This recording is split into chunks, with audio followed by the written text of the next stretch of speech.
लोहे के औजार और खेती प्राचीन, भारत में क्रांति। नमस्कार दोस्तों, आज हम प्राचीन भारत के एक महत्वपूर्ण दौर की बात करेंगे जब लोहे के औजारों और खेती ने समाज में क्रांति ला दी। लगभग 3000 साल पहले इस उपमहाद्वीप में लोहे का प्रयोग शुरू हुआ। महापाषाण कब्रों में हमें बड़ी संख्या में लोहे के औजार और हथियार मिले हैं। लगभग 2500 वर्ष पहले लोहे के औजारों का उपयोग बढ़ गया। जंगलों को साफ करने के लिए कुल्हाड़ियों का इस्तेमाल होने लगा और जुताई के लिए हलों के फालों का इस्तेमाल होने लगा। लोहे के फाल के इस्तेमाल से कृषि उत्पादन में काफी वृद्धि हुई, जिससे समाज में समृद्धि आई। सिंचाई भी कृषि उत्पादन बढ़ाने में महत्वपूर्ण भूमिका निभाती थी। इस समय सिंचाई के लिए नहरें, कुएं, तालाब और कृत्रिम जलाशय बनाए गए। दक्षिण भारत में गांवों में 3 तरह के लोग रहते थे: बड़े भूस्वामी, साधारण हलवाहे और भूमिहीन मजदूर। उत्तर भारत में गांव का प्रधान व्यक्ति ग्राम भोजक कहलाता था। इसके अलावा गृहपति और दास कर्मकार भी गांवों में रहते थे।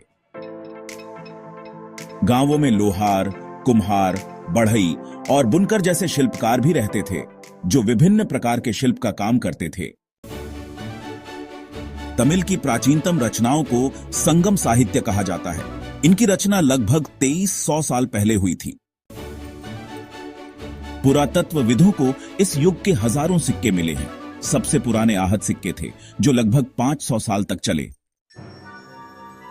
समुद्र के किनारे नमक का उत्पादन होता था और इसका व्यापार होता था। संगम साहित्य में नमक के व्यापार का उल्लेख मिलता है। मथुरा एक महत्वपूर्ण नगर था, जो यातायात और व्यापार के 2 मुख्य मार्गों पर स्थित था। यह एक धार्मिक केंद्र भी था और यहां विभिन्न शिल्पकार भी रहते थे। पुरास्थलों से हमें उत्तरी काले चमकीले पात्र मिले हैं, जो उस समय के शिल्प कौशल का उत्कृष्ट उदाहरण हैं। शिल्पकार और व्यापारी अपने अपने संघ बनाते थे, जिन्हें श्रेणी कहा जाता था। ये श्रेणियां प्रशिक्षण, कच्चा माल और तैयार माल के वितरण का काम करती थीं।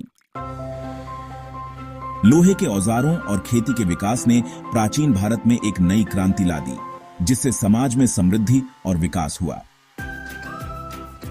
मेरे प्यारे भाई और बहनी लोग, आप में से जो लोग भी किसी भी कॉम्पिटिटिव एग्जाम्स की तैयारी कर रहे हैं, वो मेरे साथ जुड़ जाइए। हम साथ में एग्जाम क्वालिफाई करेंगे, वो भी आप लोगों का एक भी पैसा प्रिपरेशन में खर्च हुए बिना। मेरी तरफ से सभी विषय को कवर किया जाएगा, वीडियोस के माध्यम से, वो भी हमेशा निःशुल्क।